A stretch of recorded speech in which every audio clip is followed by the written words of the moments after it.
when you change the way you look at things, the things you look at change.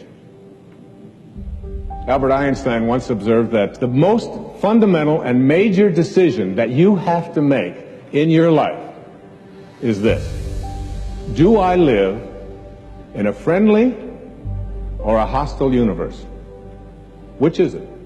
Is it a universe that is filled with hostility and anger and people wanting to hate each other and people wanting to kill each other? Is that what you see? Because when you see the world that way, that's exactly what you will create for yourself in your life. This is from great scientific minds.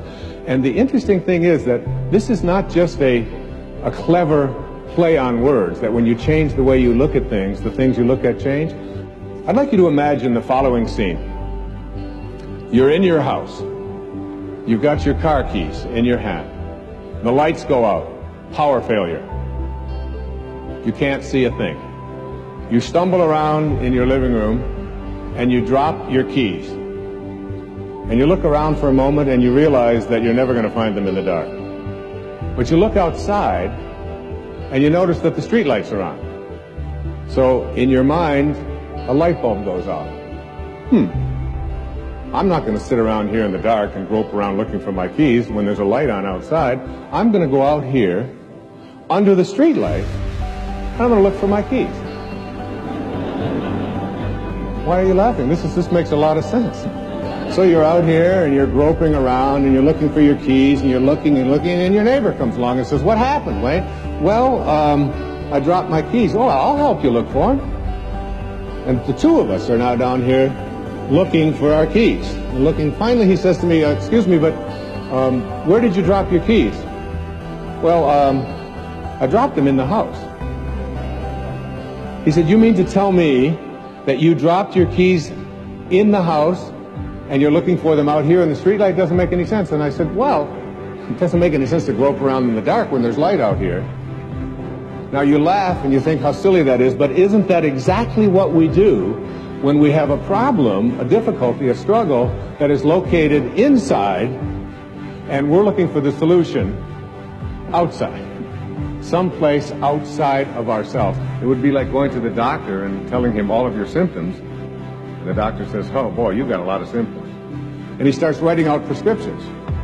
You need a prescription for this symptom, you need a prescription for that symptom, and finally he gets this 4 or 5, and you go to walk out, and you say, "Well, I'd like my prescriptions." He said, No, I'll give this one to your mother-in-law, and I'll give this one to your neighbor, and I'll give this one to your daughter, and I'll give this one to your father." I mean, you're the one with the struggles and with the difficulties. Expecting somebody else to change or something outside of you to get better in order for you to make your life work is something you have to really take a hard look at. It's in here.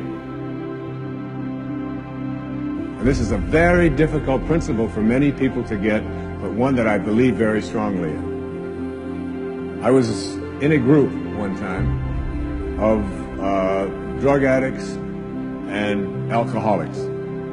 And the sign on the wall said, "There are no justified resentments in this group." What I said to that group that night was, no matter what anybody says to you here, no matter what kind of anger comes directed towards you, no matter how much hate you may encounter showing up in your life, there are no justified resentments.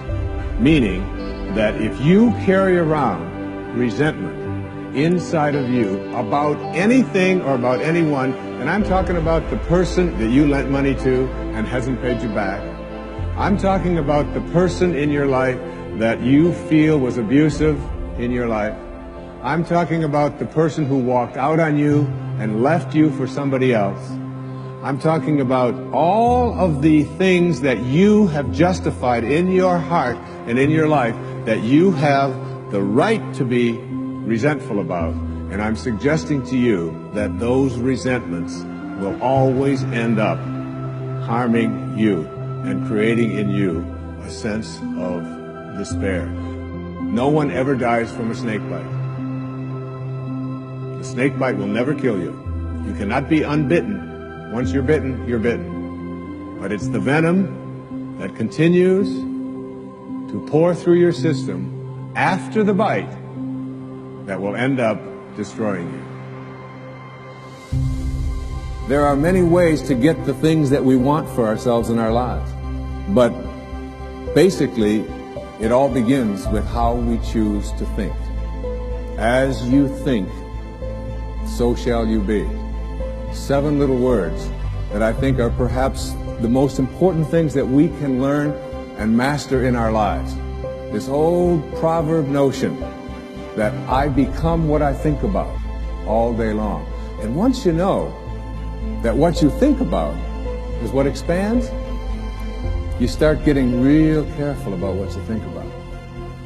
You don't allow your thoughts to be on anything that you don't want, or that you wouldn't want to have manifest or show up for you in your life. Have a mind that is open to everything and attached to nothing. One of the central principles of my life is that no one knows enough to be a pessimist about anything.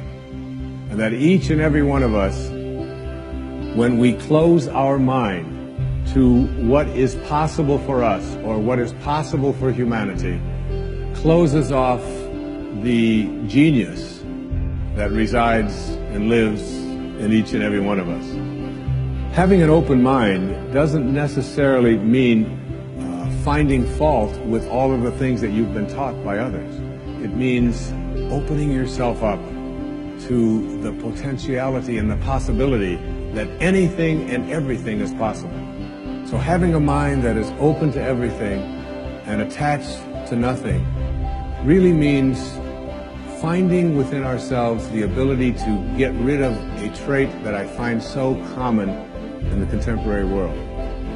Do you know that most people that I meet spend their lives looking for occasions to be offended? They actually are out there hoping that they can find some reason to be offended. And there's no shortage of reasons. They're out there everywhere. The way this person dressed, what this person said, they turn on their TV, they hear the news, they're offended by this. Someone used language that they didn't like, someone doesn't share the same customs that you, and people all day long. In fact, if you keep track tomorrow, you will find probably 100 reasons that you can go around being offended. But a mind that is open to everything and attached to nothing is a mind that says, I'm never looking for anything to be offended by. And that whatever anybody else out there has to say, my response to that is, that's an interesting point of view. I've never considered that before. The next principle I call, don't die with your music still in you. And who better to quote than Thoreau when he talked about some of us hear a different drummer, and we must march to the music that we hear. But all of you have some music playing. And all of you have a heroic mission. There's no accidents in this universe. We all show up here with a purpose. There's an intelligence that is a part of everything and everyone, and all of us are connected to it. And too many of us are afraid to listen to that music and march to it. You out there, I know you have a book you wanted to write. I know there's a composition you wanted to compose. I know there's a song you want to sing someplace. Maybe you want to raise horses out in Montana. Or maybe you want to open up an ice cream shop on Cape Cod. Who knows what it may be. Maybe you just want to travel and see the world. Maybe you want to go into a relationship with someone but you've been afraid to, but your heart says it's the right thing to do. All of us feel something. And in Leo Tolstoy's famous novel, The Death of Ivan Ilyich, he asks this question that would be terrifying to me. He says, as he has his accountant from Moscow lying on his deathbed, contemplating the horror of this question, what if my whole life has been wrong? I've known what my music is. It's playing right now. As I stand here in front of you with these cameras and in this place, and as I sit down and write my books and tell the world what I know are my truths, I feel always completely on purpose and fulfilled. And no time will I ever come to the end of my life and say, what if my whole life has been wrong? Whoever you are, whatever that music is, however distant it may sound, however strange, however weird others may interpret it to be, don't get to the end of your life and know that you're going to leave and not have it played yet. Don't die with your music still in you.